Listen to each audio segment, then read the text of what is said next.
그동안 고린도전서 강해를 하면서 특별히 8장부터 10장까지 이 우상의 신전에 가서 제물을 먹는 것이 옳은가 그른가, 유익한가 덕이 되는가에 대해서 나누었습니다.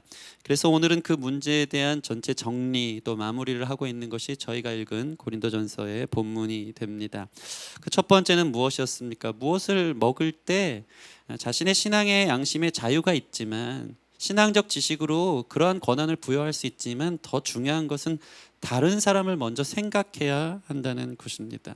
자신의 행동이 타인에게 영향을 미치는 것이 우선이 되어져야, 어떠한 영향을 미치는 것인지에 대한 생각이 먼저 우선되어야 된다는 것입니다. 고린도 교인들은 복음 안에서 자유했습니다. 신한 양심의 자유를 얻어 마음껏 신전 연회에 참석했던 것입니다. 그런데 문제는 신앙이 약한 자들이 그것을 보면서 저거 우상 숭배인데, 우상에게 바친 고기를 먹는 것은 곧 우상과의 교제, 귀신과의 교제에 합하는 건데 라고 생각하면서 저 장로님도 저기 가서 저렇게 신전연회 참석하고 고기도 먹으면서 사회적 위치를 구가하며 사네, 그럼 나도 그래도 되나 하면서 그렇게 생각하게 만들고, 결국 그러다가 그 신앙이 약한 자들이 하나님으로부터 멀어지게 된다면 사도 바울은 얘기하는 거야. 그거 네가 책임질 수 있느냐. 너의 행동으로 인해서 그 사람을 대신에 예수님 죽으셨는데, 너의 행동으로 인해서 그 사람이 예수님으로부터 멀어진다면, 그 사람이 예수님으로부터 멀어져 멸망한다면 이것은 대수롭지 않은 아디아포라의 문제가 아니라 매우 대수로운 문제, 큰 문제가 될 수 있다라고 우리에게 경고하는 것을 들을 수 있습니다. 그래서 사도 바울은 만약 나 때문에, 나의 작은 행동으로 그들이 실족해서 신앙에서 멀어진다면 나는 영원히 고기를 먹지 않겠다 라고 선언합니다. 여러분 할 수 있습니까? 나한테 이게 자유인데, 괜찮은데 누가 뭐라 그래 하면서 우리는 우리 스스로를 주장하면서 자기 합리화할 때가 많지는 않은지, 그게 다른 사람에게 걸림돌이 되고 다른 사람의 신앙 양심에 부정적 영향을 미친다면 과연 포기할 수 있는가? 무엇이 더 중요한 것인가에 대해서 우리 자신을 생각해 볼 수 있는 저와 여러분이 됐으면 좋겠습니다. 그래서 사도 바울은 9장에서 자기 자신이 얼만큼 자신의 권위와, 사도로서의 권위와 자유를 포기하며 사는지에 대해서 자신의 예로 설명하는 것을 저와 여러분들이 나누었습니다. 두 번째, 우상에게 바쳐진 고기를 먹을 때 타인에 대한 배려, 타인에게 덕이 되는가, 그들의 신앙에 문제를 끼칠 수 있지는 않은가에 대해서 생각해야 된다면, 두 번째 중요한 것은 자신의 신앙을 지키는 데 있어서도 우상의 제물, 우상의 신전 연회에 참석해서 고기를 먹는 것이 결코 유익하지 못하다라고 사도 바울은 저와 여러분들을 권면합니다. 자신의 신앙 지식이 주는 자유로 인해서 매번 우상 연회에 자유롭게 참석하다가 결국 귀신의 제물을 먹고 귀신과 교제하는 사람이 될 수 있다라고 사도 바울은 우리를 경고합니다. 성찬이 주님의 몸과 피를 대신하여서 주님의 떡과 잔을 나누며 그것이 주님과의 교제를 의미하듯, 우상의 신전에 바쳐진 고기를 먹는 것은 그것은 곧 귀신과 교제하는 행위가 될 수 있기 때문에 거기에서 누구도 자유할 수 없다. 강하다, 괜찮다 하다가 그 약한, 그 작은 사회적 그 어둠이 도사리는 그곳에서 자기 몸을 함부로 던졌다가 그러다가 너 자신이 멸망받을 수 있다라고 사도 바울은 경고하는 것입니다. 여러분, 어둠의 권세가 장악한 세상을 우습게 여기지 않길 바랍니다. 저와 여러분들을 잘 알아야 돼요. 우리는 얼마나 약한 존재인지. 내 신앙적 자유로 함부로 뛰어들었다가 그곳에서 오히려 우리에게 악한 영향력을 우리 스스로에게 줄 수 있을 것인지에 대해서 우리가 계산해 봐야 한다는 것입니다. 예전에 일본 선교 갔을 때 일본 선교 단체 중에 가장 큰 부흥을 이룬 단체가 바로 요한 선교회 아닙니까? 당시에 이 요한 선교회 창시자였던 이 목사님, 선교사님이 수많은 네트워크로 교회를 세우고 많은 사람들을 옳은 대로 이끄는데 아주 전투적으로 사역을 하셨습니다. 90년대, 2000년대 초반에. 어떤 사역을 하셨냐면, 이 교회를 하나님의 이름으로 열심히 세우다 보니까 심지어 그 지역에 있는 야쿠자들이 그 복면을 쓰고 그 엘리베이터를 타고 올라가는 중에 이제 칼을 그 선교사님을 찔러서 거의 죽다 사는 어떤 일종의 순교와 같은 역할까지 감당해야 될 때가 있었던 것입니다. 근데 그 상황에서 기적적으로 살면서 요한 선교회가 더 부흥하고 일본 교회에 부흥이 시작되고 복음의 문이 열리기 시작하는 놀라운 이 과거의 멋있는 사역의 역사를 제가 들은 적이 있습니다. 그런데 이 선교 단체되는 이 목사님이 어떻게 나중에 넘어지고 변질됐냐면 자신의 온 몸이 칼을 맞고 이것 때문에 어떻게 죽다 살다 보니까 너무나도 늘 온몸이 쑤셨나 봐요. 힘들고 아프고 비만 오면 막 너무 힘들고 해서 아무렇지 않게 일본에 있는 마사지 방을 막 다닌 거예요. 거기 가서 이렇게 나를 좀 이렇게 힘드니까 주물러 달라고. 근데 그 손맛을 경험하고 나서 조심스럽게 그 어둠의 세력에 장악돼서 야쿠자에게 칼 맞으면서도 선교사로 헌신했던 그분이 그 작은 마사지의 손맛에 빠져가지고 변질되고 타락하고 넘어지는 것을 제가 예화로 들은 적이, 선교사님을 통해 이야기를 들은 적이 있는 것입니다. 함부로 우상신전 고기 먹으면서 나 자유해, 세상 무섭지 않다 하다가 우리 자신을 몰라서 넘어질 수 있다 라고 사도 바울은 이와 같은 예로 저와 여러분들에게 권면하고 있는 것입니다. 심지어 이들은 사실 사회의 성공이 중요해서 한 자리 차지하는 게 중요해서 그 연줄이, 그 라인이 우상신전 연회에 참석해서 고기를 먹는 사람들 안에 유명한 사람, 경제권에 장악하고 있는 사람 다 있기 때문에 그거 붙들고 살아야지 내가 괜찮다, 내가 인정받는다, 내가 그 안에서 안정감이 있다라고 생각했기 때문에 그들은 그것을 포기할 수 없었던 것입니다. 여러분, 우상은 무엇일까요? 팀 켈러 목사님이 말하는 우상이라는 정의가 있어요. 뭡니까? 하나님께서 주신 선한 것이 신적인 위치를 차지할 때 그것이 우상이다. 그 사람들은 고기 먹고 안 먹고를 포기하는 것을 넘어서서 사회적 한자리를 차지하는 것, 자기 이름이 높아지고 자기 명예가 그곳에서 세워지는 것이 하나님 사랑하는 것보다 더 중요한 우상이 된 것이어서 고기 먹으러 가다가 사실은 하나님 사랑이 아닌 세상 사랑, 우상 숭배로 빠지게 되었다는 것입니다. 두 가지인 것입니다. 우상에게 바친 고기를 먹는 것 자체는 사실 대수롭지 않은 문제가 될 수 있다. 그러나 타인의 신앙에 걸림돌이 된다면, 그래서 그들을 멸망시킨다면 그것은 큰 문제가 될 수 있다. 두 번째, 자신의 신앙에 걸림돌이 된다면, 그래서 결국 자기를 멸망시킨다면 그것은 큰 문제가 될 수 있다라고 정리하는 것입니다. 여러분, 타인을 위해서도 개인을 위해서도 우상에게 바쳐진 고기를 먹는 것은 유익하지 못하다라고 이야기합니다. 우리 오늘 본문 다시 한번 읽어보겠습니다. 그런 의미로 23절 말씀 함께 보실까요? 23절 말씀 제가 읽겠습니다. 모든 것이 가하나 모든 것이 유익한 것이 아니요 모든 것이 가하나 모든 것이 덕을 세우는 것은 아니니. 당시의 슬로건 표 아니었습니까? 나는 뭐든지 할 수 있다, 모든 것이 가하다, 모든 것이 가능하다 했지만 개인에게 유익한 것이 아니고, 모든 것이 가할 수 있지만 복음 안에서 자유할 수 있지만 이웃에게 덕이 되는 것이 아니기에 절제해라, 제한하라라고 사도 바울은 이야기하는 것입니다. 그래서 사도 바울은 이 원리를 적용해서 고기를 먹는 다른 때의 예를 오늘 본문에서 추가적으로 설명하고 있고 구체적인 대안을 제시하고 있습니다.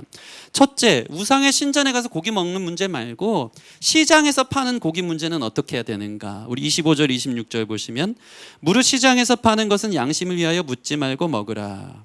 이는 땅과 거기 충만한 것이 주의 것임이라. 시장에서 파는 것은 먹으래요.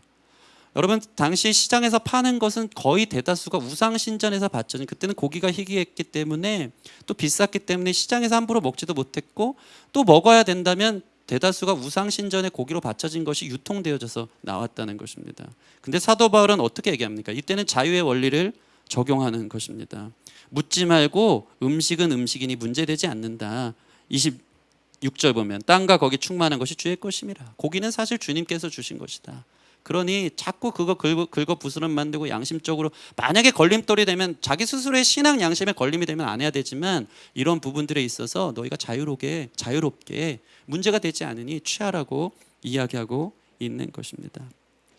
한번 생각해 봤습니다. 우리가 세상 살면서 유통되는 모든 과정에서 양심에 걸리는 모든 것을 헤아리고 살다 보면 과연 우리가 먹고 살 수 있는 것이 있을까? 기독교 신앙 양심 안에서 이것들을 우리가 누리면서 사는 것이 죄냐 아니냐, 이 문제냐 아니냐, 막 이런 거 따지다 보면 과연 우리가 하나님이 주신 것을 마음껏 누릴 수 있을까? 너무나도 율법적으로 유대적인 차별성 안에서 이방인과 같이 하지 말고 먹지 않는 것이 익어야 된다는 그 생각 속에 사로잡혀서 자기 신앙 양심에 걸림돌이 돼서 다 제한한다면 우리는 무엇을 누릴 수 있을까 한번 생각해 보게 된다는 것입니다. 예를 들어 커피가 요즘 많이 비싸지 않습니까? 근데 어떤 사람이 이게 자꾸 신앙 양심에 걸린다는 것이죠. 이 물에 커피 탔을 뿐인데 막 계산하는 거예요. 야, 이게 공정거래가 온전히 이루어진 건가? 올바로 된 노동력 착취를 통해서 안전하게 여기까지 수입이 되어졌고 이 로스팅은 건강하게 된 것이며 내게 주는 저 투샷은 정확한 투샷으로 나에게 주는 커피인가? 이런 거 따지면서 먹는다면 아무도 먹을 사람이 없다라는 것이죠. 죄된 세상 속에서 온전한 유통, 온전한 양식으로 우리 가운데 돌아오는 것이 얼마나 있을까요? 그 중간 마진을 남기고 그 안에서 뭔가 여러 가지 불이한 일들이 있을 수 있다. 만약에 그것을 하나하나 따지면서 그 지식이 신앙 양심에 걸림이 되면 커피 드시지 않으면 됩니다. 그러나 사도 바울은 얘기하는 거예요. 그런 거 다 따지지 말고 모든 음식은 하나님이 결국 위에서 주신 것이니 자유하게 누릴 수 있다. 자유의 원리를 사용하라고 이야기하는 것입니다. 근데 만약에 또 고기 먹는 경우가 또 어디 있을까요? 시장에 파는 고기가 있다면 불신자 집에 초대됐을 때 고기가 나왔을 경우를 또 사도 바울은 이야기합니다. 27절에서 28절. 불신자 중 누가 너희를 청할 때에 너희가 가고자 하거든 너희 앞에 차려놓은 것은 무엇이든지 양심을 위하여 묻지 말고 먹으라. 누가 너에게 이것이 재물이라 말하거든 알게 한 자와 그 양심을 위하여 먹지 말라라고 얘기합니다. 유대주의적 율법주의적으로 갔다면 불신자 집에 초대하면 가지도 않았을 것입니다. 사도 바울은 율법주의 유대주의를 배격하고 있는 것이죠. 초대받아서 불신자 집에 갔더니 고기 반찬이 나온 거예요. 그럼 뭐라고 말합니까? 27절. 누가 너희를 청할 때에 차려놓은 음식이 나오면 양심을 위하여 묻지 말고 먹으라는 것입니다. 그게 그 사람 대접에 대한 예의인 것입니다. 그 사람의 식문화에 대한 누가 정성스럽게 밥을 차려고 반찬을 내어주면 그것을 맛있게 먹는 것, 그것을 통해 더 큰 영광을 위해서, 더 큰 기쁨을 위해서 그들과 교제하기 위해서 이것을 먹는 것은 결코 문제가 되지 않는다라고 이야기하는 것입니다. 근데 예외가 있어요. 완전한 타인을 향한 배려인 거죠. 그 사람이 내오면서 이렇게 얘기하는 거예요. 28절. 누가 너에게 이것을 재물이라 말하거든 그 양심을 위해 먹지 말래요. 이거 재물인데 교회 다니는 사람인데 먹어도 됩니까? 이거 우상에게 바쳐진 건데 괜찮겠어요? 묻는다면 그때는 그 정체를 그가 드러냈고 그것에 대해서 애써 맞고 틀린지에 대해서 얘기한다면 그 사람이 시험 들 수 있기 때문에 아 그렇군요. 그럼 제가 오늘은 고기 음식은 먹지 않고 다른 반찬 먹겠습니다. 라고 자신의 입장을 확실하게 얘기해서 그들이 신앙 양심에 걸리지 않도록 그리스도인들로 인해서 혼선이 빚어지지 않도록 그들을 배려하는 차원에서 또 과감히 음식을 포기할 수 있어야 한다는 것입니다. 타인이 염두에 두는 것에 대해서 스스로 걸려 넘어지 않도록 이 말씀을 적용하고 있는 양심의 원칙에 대해서 적용하고 있는 사도 바울의 구체적인 대안을 저 여러분들이 보고 있는 것입니다.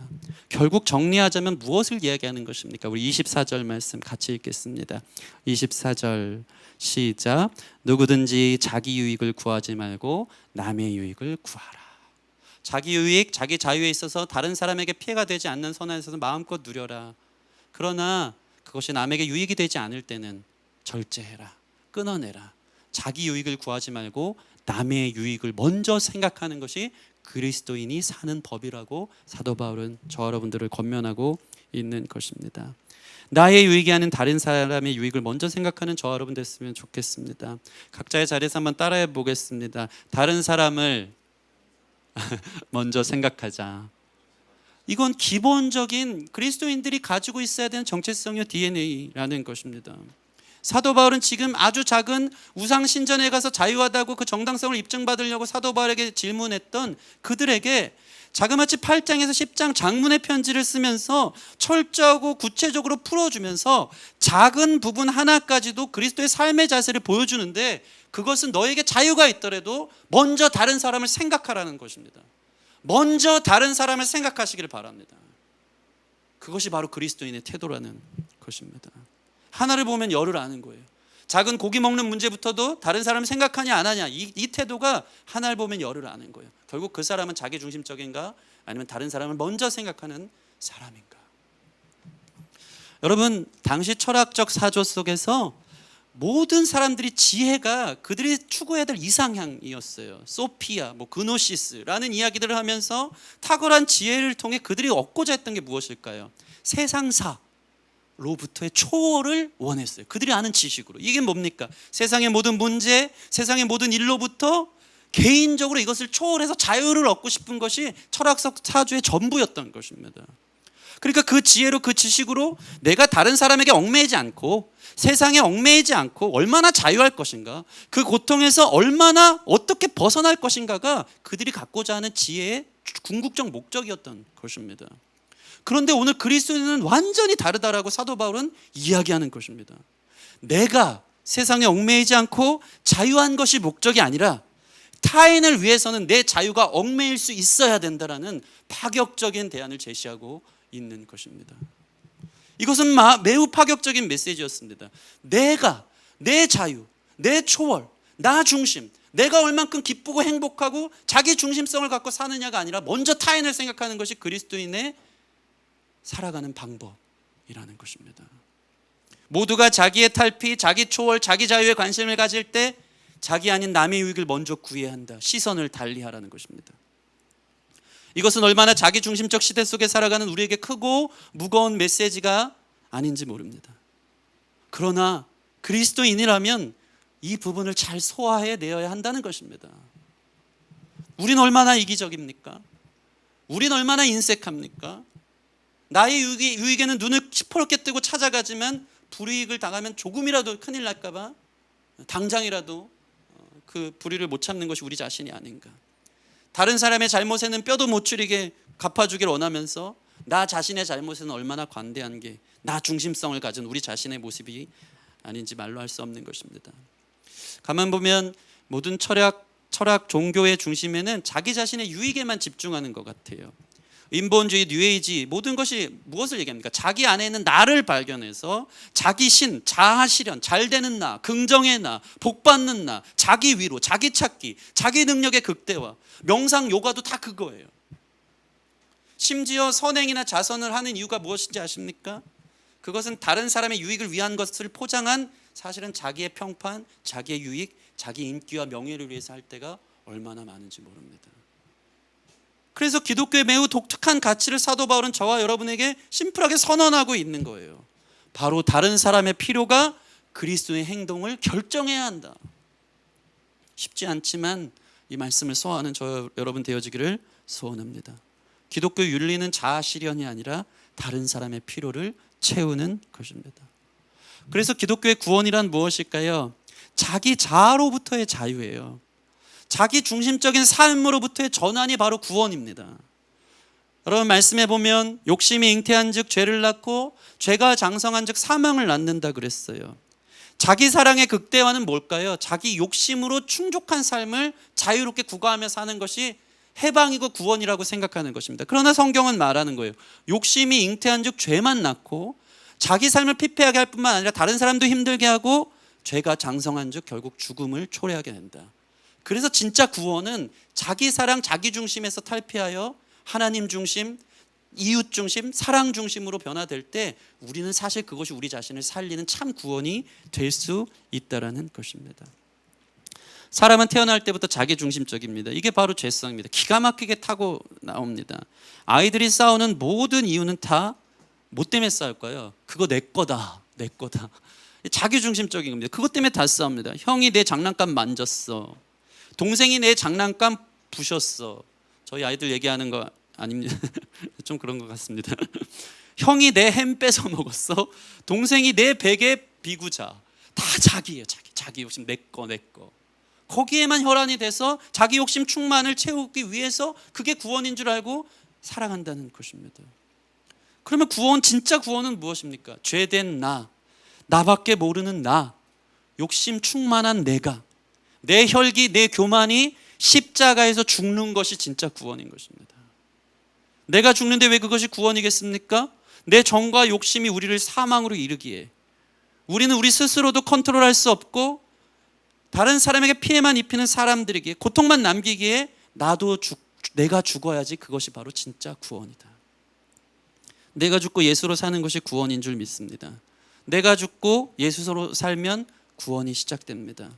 피조물에 탄식하는 소리가 들리지 않을 것이고 이웃들을 향한 사랑으로 사랑을 받기만을 원하는 것이 아니라 다른 사람을 먼저 사랑해 줄 때 모든 사람들은 사랑받는 사람이 될 수 있는 것이기에.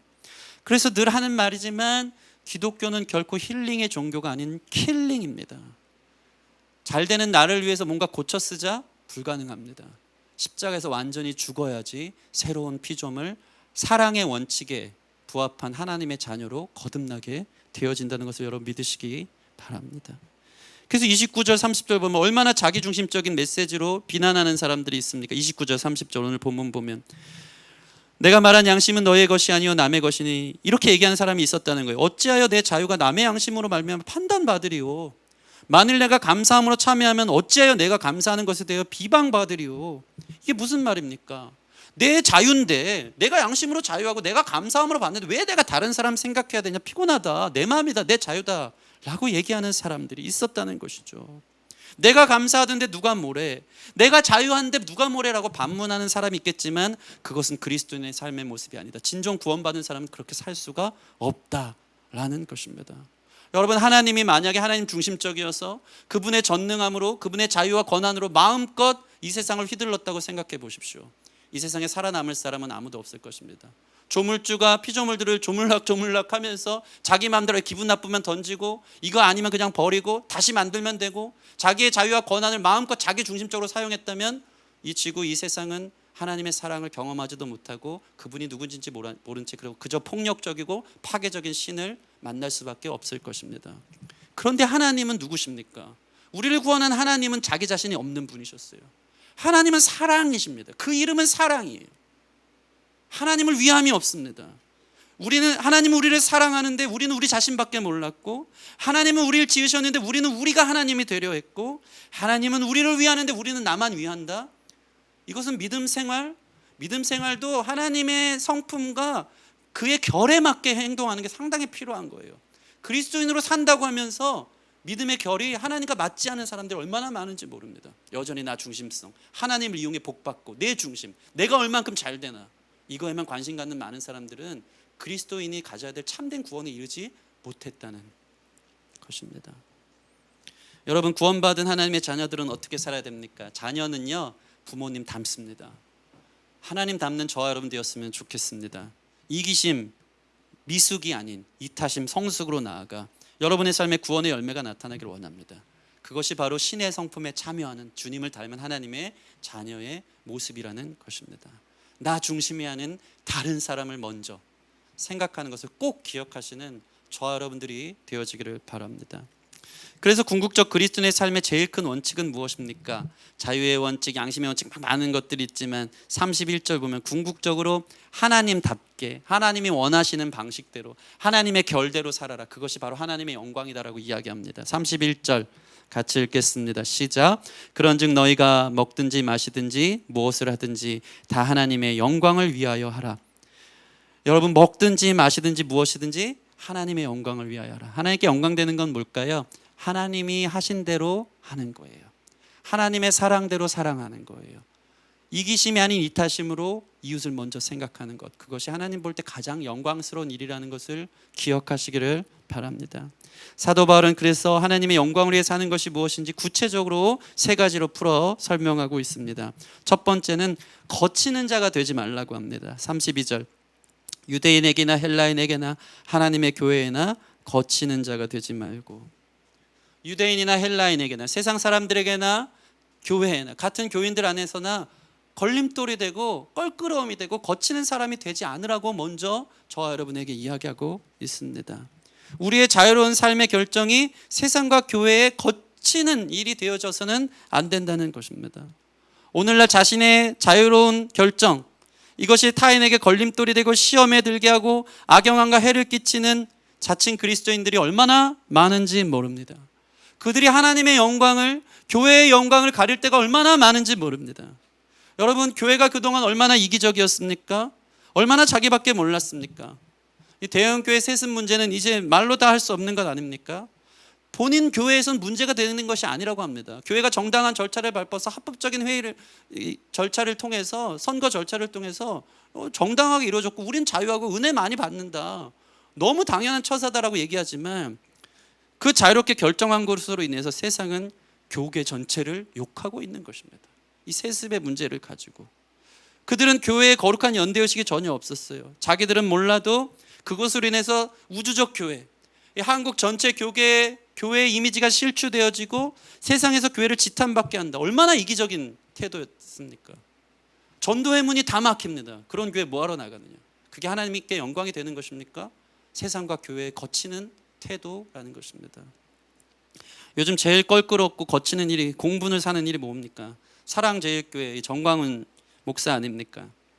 참 대단한 것 같습니다. 얼마나 당당한지 모릅니다. 인터뷰를 하면 그 측근들도 얼마나 당당하게 이 공권력을 어디서 휘두르냐고 하면서 자유하게 자신들이 이 말씀이라는 걸 갖고 자기들 해석의 정당성에 취해서 말씀 위에 자기들이 있는 거예요. 내가 하나님 안에 있다, 하나님이 이렇게 하라고 했다 하면서 얼마나 무례하게 세상을 향해 나아가고 있는지 저와 여러분들이 뉴스를 통해 본다는 것입니다. 일이 이 지경이 됐는데도 강화문 거리 한복판에 나가서 집회하면서 그들, 제가 인터뷰 보니까 참 과감하더라고요. 마스크를 안 써도 자기들은 면역력이기 때문에 절대 걸리지 않는다, 코로나 걸리지 않는다, 당당하다, 면역력으로 이긴다, 성령님이 지켜주신다. 그래놓고 코로나 다 걸려서 유튜브 개인 방송 하더라고요. 콜록콜록 하면서. 그들이 얼마나 기독교를 혐오적으로 만듭니까? 차라리 목사라고 하질 말지, 교회라고 하질 말지, 무슨 한기총 교회연합 총연합회라고 하면서 이 세상에 얼마나 가뜩이나 후기 기독교 사회 아닙니까? 교회의 영광의 시대가 지났어요. 개인적으로 신앙의 정체성을 지키고 살기도 쉽지 않은 세상 속에 살면서 교회가 오히려 세상에서 지탄을 받고 거침, 걸림이 되는 일들이 얼마나 많은지 모릅니다. 하나님 말씀이 얼마나 무섭습니까? 소금이 그 맛을 잃으면 세상에 던져져 짓밟힌 뿐이라고. 교회가 교회로서의 이타적인, 세상을 사랑하고 이웃을 사랑하고 내가 아닌 다른 사람을 먼저 생각해야 되는 그 기본적인 덕목 자체가 없으니까 교회의 본질을 잃은 채 우리 교회 최고, 우리 교회뿐이야, 자기 세계를 만들어서 세상에서 짓밟히고 있는 것을 저 여러분들이 많이 보고 있다는 것입니다.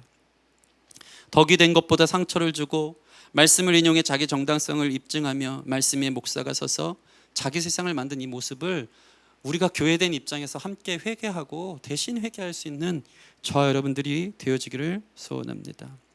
두 번째, 사도 바울은 오히려 거치는 자가 되지 말고 모든 사람을 기쁘게 하라라고 이야기합니다. 33절 보시면 나와 같이 모든 일에 모든 사람을 기쁘게 하여 자신의 유익을 구하지 않고 많은 사람의 유익을 구하여 그들로 구원을 받게 하라. 나와 같이 모든 일에 모든 사람을 기쁘게 하래요. 그 궁극적 목적은 무엇이죠? 그들로 구원을 받게 하라. 그리스도인이 이웃에게 줄 수 있는 최고의 기쁨은 무엇일까요? 궁극적 구원인 줄 믿습니다. 그리스도인이 누릴 수 있는 그 놀라운 구원의 기쁨과 은혜를 내가 혼자 감당하기가 벅차서 나 혼자 예배하기엔 너무 크신 하나님을 다른 사람들도 만나길 원하여서 그들에게 줄 수 있는 최고의 선물은 구원인 것입니다. 여러분이 만약에 다른 선전을 하지 않고 다른 모든 삶의 목적들이 결과적으로 그들로 하여금 구원을 얻게 하기 위해서 그들을 기쁘게 하기 위한 태도가 아니고 다른 기쁨을 얻기 위해서 내 자신의 어떠함을 해서 다른 이웃들을 대한다면 사실 그것은 그리스도인의 태도가 아니고 내 스스로가, 우리 스스로가 구원의 기쁨이 무엇인지 잘 모르는 사람일 가능성이 크다라는 것입니다. 여러분, 우리가 기꺼이 희생하는 것만큼 보람된 일이 있다면 모든 사람의 기쁨을 위해 우리 사도 바울처럼 약한 자에겐 약한 자가 되고 헬라인에겐 헬라인처럼 유대인에겐 유대인처럼 한 이유가 무엇입니까? 결국 그들의 희생의 자리, 섬김의 자리에 가서 그들로 구원을 받게 하라. 그들을 기쁘게 해서 그들로 구원의 선물을 받게 하기 위한 이 목적이 그리스도인들의 목적이라는 사실을 기억하시기 바랍니다. 제가 최근에 우리 박미숙 성도님 둘째 딸 우리 유리 자매가 허리 디스크 수술을 했다라고 나누었습니다. 목사가 돼서 할 수 있는 게 뭔가, 어떻게 하면 전도할까, 어떻게 하면 교회 오고 구원받게 할까, 어떻게 하면 성경 공부하고 우리 유리 자매 마음에도 예수님을 만날까, 이 마음들이 늘 있다 보니까 또 부담 주면 안 되니까 늘 동네에 같이 사는 친구 아닙니까? 그래서 편의점 아르바이트 할 때마다 가서 참 따뜻하게 인사하고 한마디씩 격려하고, 그래도 부담될까 봐 교회 오라는 말은 잘 못하고 그랬는데, 허리 디스크 수술하고 나서 내가 할 수 있는 게 뭔가 하고 교회 이제 목사니까 가서 병문안 가서 기도해주고 또 같이 말씀 나누면서 서로 기도해주고 서로 울고 막 이러면서 하나님의 따뜻한 시간을 가졌습니다. 근데 그 허리 디스크 수술 이후에 퇴원하고 나서 집에 아무도 없는 상황이 어쩔 수 없이 된 거예요. 근데 이제 그 박미숙 성도님이 밤 12시쯤에 너무나도 죄송하다고 하면서 저한테 연락이 오더라고요. 유리가 지금 혼자 집에 있는데 허리가 너무 아프고 너무 문제가 심각하다. 그래서 그 가까운 약국에 가서 이 약을 좀 사다 주면 참 좋겠다 목사님 부탁한다 하는데 제가 그거 갖고 귀찮았겠습니까? 전혀 그렇지 않았습니다. 기회는 이때다. 너무 감사하게 받아들였어요. 저를 잘 이용해 달라고. 마치 택배기사처럼 제가 자차가 있었기 때문에 또 그 당시에 약국이 1시까지 연대를 제가 알고 있었기 때문에 불이 나게 옷 갈아입고 가서 약 하나 놓고 택배기사처럼 갖다 놓고 왔어요. 갖다 놓고 오는데 별거 한 건 없는데 그냥 기쁘더라고요. 이것을 통해서 우리가 하나님의 사랑을 좀 안다면, 우리가 하나님께 올 수 있다면, 구원받을 수 있다면 얼마나 좋을까. 이 마음 밖에 제 안에 없었던 것이고 저는 그것이 저에게 기회였다라는 것입니다. 모든 사람을 위해 모든 사람을 기쁘게 하기 위해 때로는 택배기사가 될 수도 있다. 여러분, 이것이 그리스도인의 삶의 태도라는 것입니다. 목사, 교역자, 성도, 어떤 그 자신의 직분을 넘어서서 다른 사람의 옷을 입어서 그들의 필요를, 그들의 기쁨을 채워줄 수 있는 멋있는 사람. 그래서 결국 궁극적으로 그들로 하여금 구원받게 할 수 있는 그런 사람들이 되어지면 얼마나 좋을까. 그렇게 이웃을 먼저 생각할 수 있는 저와 여러분들이 되어지기를 소원합니다. 그래서 바울은 마지막 11장 1절에 이렇게 얘기합니다. 내가 그리스도를 본받는 자가 된 것 같이 너희는 나를 본받는 자가 되라. 그래서 그리스도를 본받는 자신처럼, 이 붕어빵을 본뜬 것처럼 너희는 나를 본받았으면 좋겠다라고 얘기합니다. 그는 예수님의 영광을 알았어요. 하나님께 영광 돌리는 것이 무엇인지 예수님을 보고 알았던 것입니다. 예수님의 삶을 저와 여러분들이 잘 아는 줄 믿습니다. 예수님은 한 번도 자기의 유익이 아닌 많은 사람의 유익을 위해 희생과 섬김의 자리를 찾아가셨고, 죄인과 세리의 친구가 되셨고, 자신의 영광, 권리, 자유를 포기하고 낮고 천한 이 땅에 오셔서 십자가에 죽기까지 그분 자신 없이, 자신의 삶 없이 끝까지 섬기심을 통해서 하나님의 가장 큰 영광이 되어진 것을 저와 여러분들이 기억하는 줄 믿습니다. 요한복음 17장 1절, 아들을 영화롭게 하사 아들로 아버지를 영화롭게 하소서. 이게 예수님이 십자가 지시기 전에 대제사장적 기도할 때 고백이에요. 아들을 영화롭게 하사 하나님 아버지께 영광 돌리게 하소서. 그 아들을 영화롭게 하는 그 자리가 어딘지 아십니까? 그것이 바로 십자가의 자리라는 것입니다. 여러분, 예수님의 영광은 달랐어요. 십자가에 무슨 영광이 있을까? 세상 영광과는 완전 반대죠.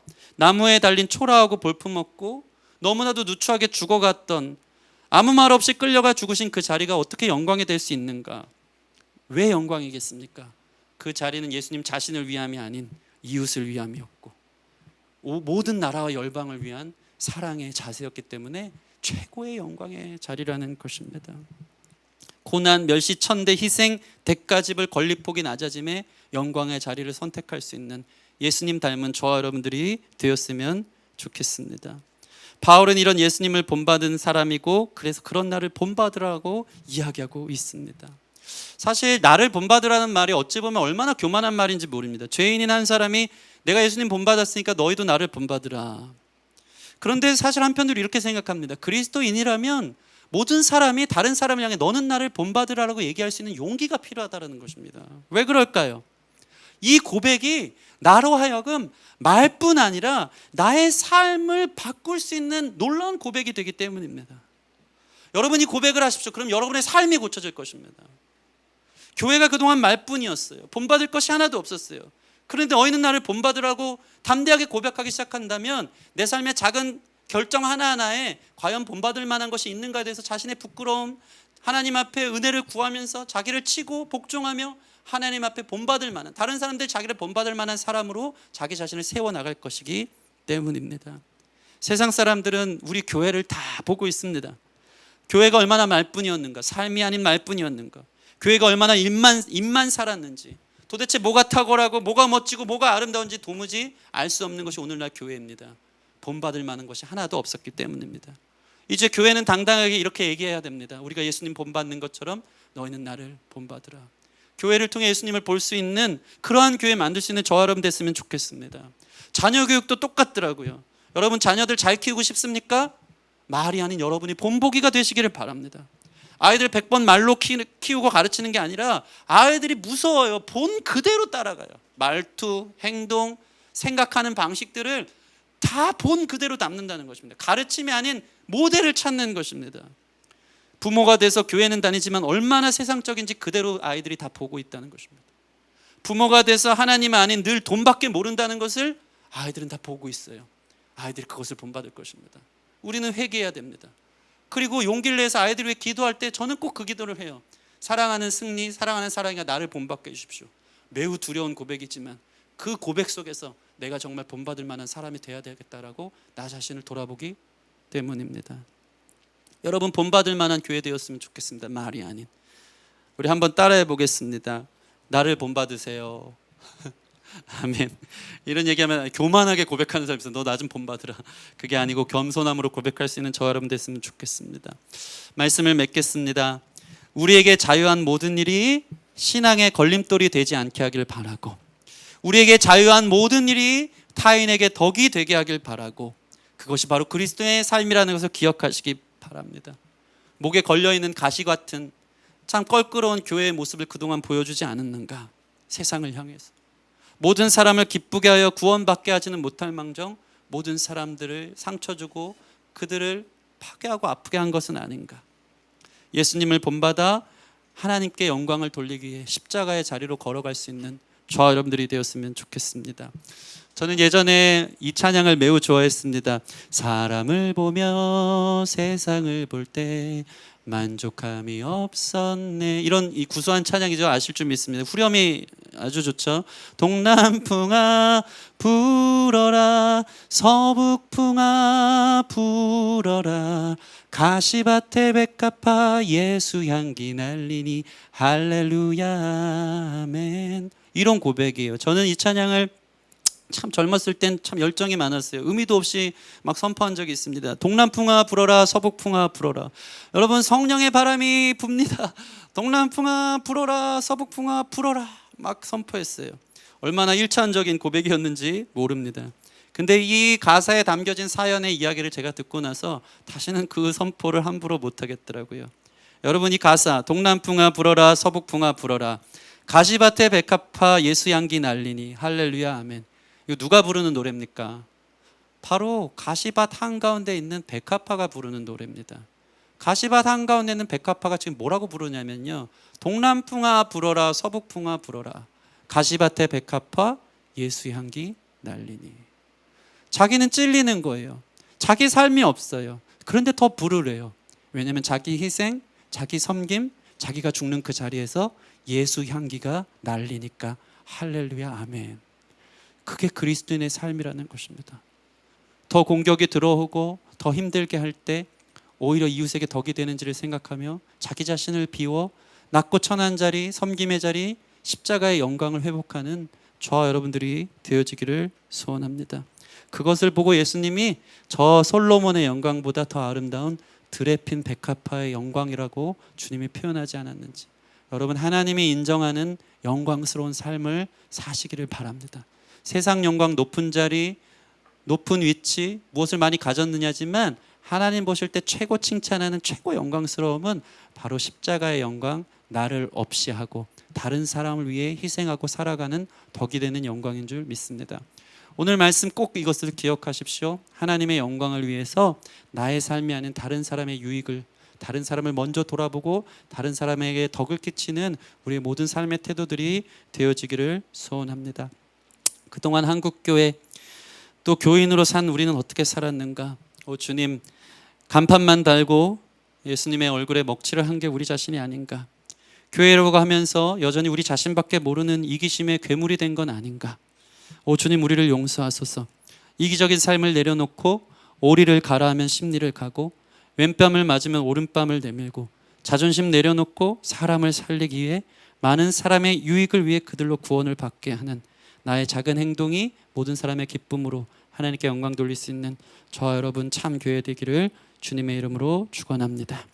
우리 같이 찬양합시다. 옛날 찬양인데 낮의 내처럼 밤의 달처럼, 이 고백이 오늘 저희 이 설교에 너무 기가 막히게 딱 맞는 찬양입니다. 우리 이 찬양하면서 예수님처럼 바울처럼 닮기 원한다고 고백하며 우리 자신을 주님 앞에 올려드립시다.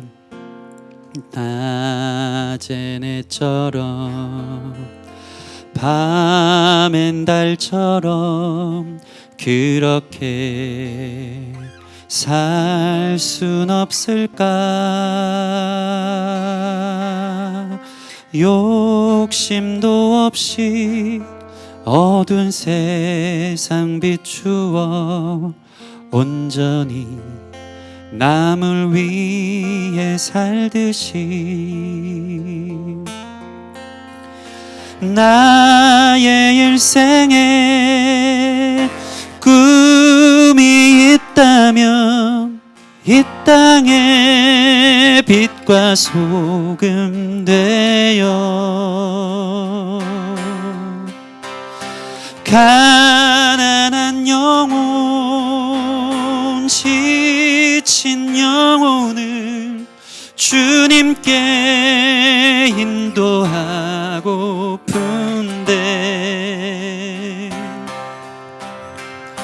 나의 욕심이 나의 못난 자가 언제나 커다란 짐 되어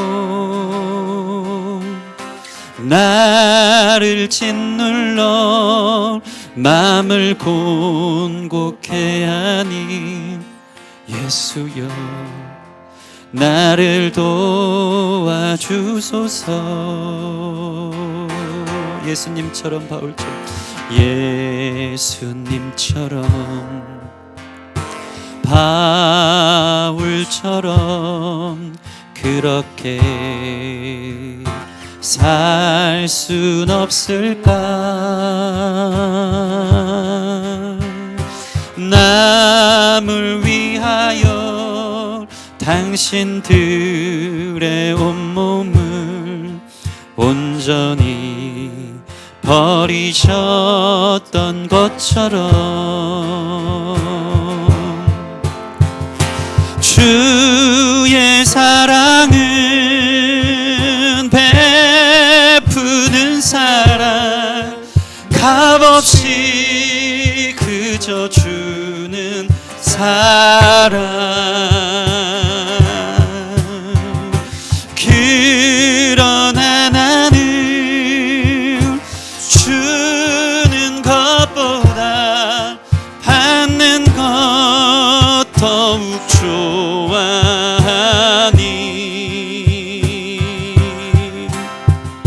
나의 입술이 주님 닮은 듯하나 내 마음은 아직도 추하여 아직도 추하여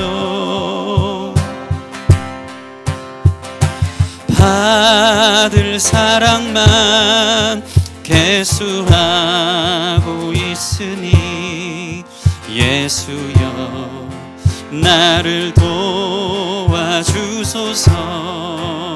나의 일생에 꿈이 있다면 나의 일생에 꿈이 있다면 이 땅에 빛과 소금 되어 가난한 영혼 지친 영혼을 주님께 인도하고픈데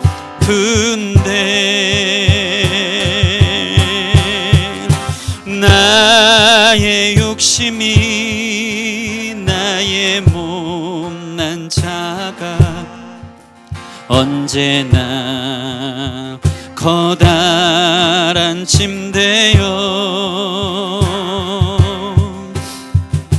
나를 짓눌러 마음을 곤곡해 하니 예수여 나를 도와주소서.